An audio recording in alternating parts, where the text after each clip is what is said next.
Medicinal plants are said to be nature's gift to human beings to promote a disease-free, healthy life. Here in reference to amla, a fruit, the Indian gooseberry, described as an Ayurvedic wonder. You hear a lot of that larger-than-life talk about amla coming out of Indian medical journals. Who can forget amla, a wonderberry in the treatment and prevention of cancer?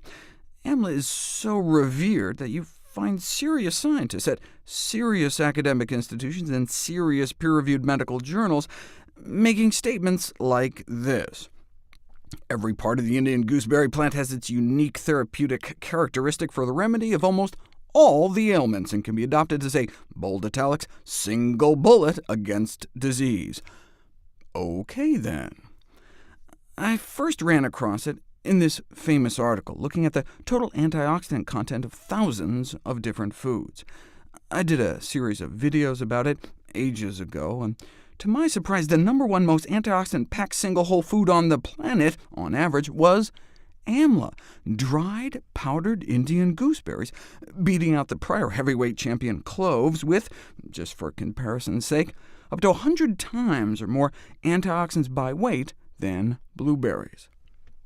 So here's this fruit that has enjoyed a hallowed position in Ayurveda, the ancient system of medicine in India, so hallowed it was mythologically pegged as the first tree in the universe. So for thousands of years, before we even knew what an antioxidant was, they were revering this plant that just so happens to turn out to be the most antioxidant-packed fruit on the planet Earth.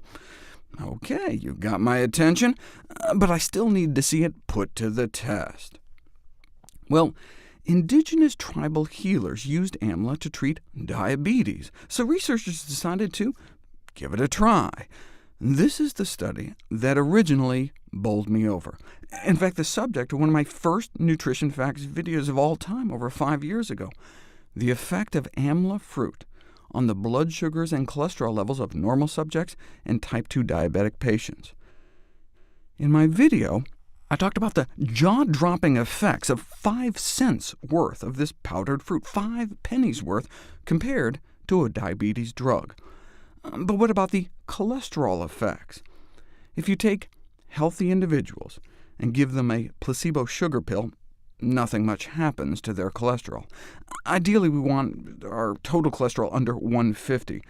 This is a pretty healthy group. The average cholesterol in the U.S. is over 200, which is where the diabetics started out in this study.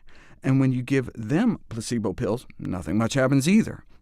But give people just about a half teaspoon of amla powder a day, not some extract or something, just dried Indian gooseberries, a powdered fruit, and this is what happens. That's like a 35–40% drop in 3 weeks. Absolutely astounding. That's the kind of thing we see 6 months after putting people on statin drugs. What we care about most is LDL, the so-called bad cholesterol, shooting for under at least 70, ideally. No impact of the placebos, but again, just about a half teaspoon of amla, which would cost you about 5 cents a day, so like a $1.50 a month, and boom. These results knocked my socks off. I mean, they're just unbelievable. That's why I was so excited after all these years to dig back into the amla literature to see if these findings had been confirmed or replicated elsewhere. So I typed amla into PubMed and waded through all the papers on using amla to decrease methane in cow farts, and speed the growth of chickens. Or hey, what about amla ice cream? After all, amla is packed with fiber and phytonutrients. In contrast, ice cream is not. Therefore, and indeed amla incorporated into ice cream increases the antioxidant capacity, though I would not recommend it for cholesterol lowering. But here we go, a comparative clinical study of amla head-to-head against the cholesterol-lowering statin drug simvastatin, sold as Zocor, which I'll cover next.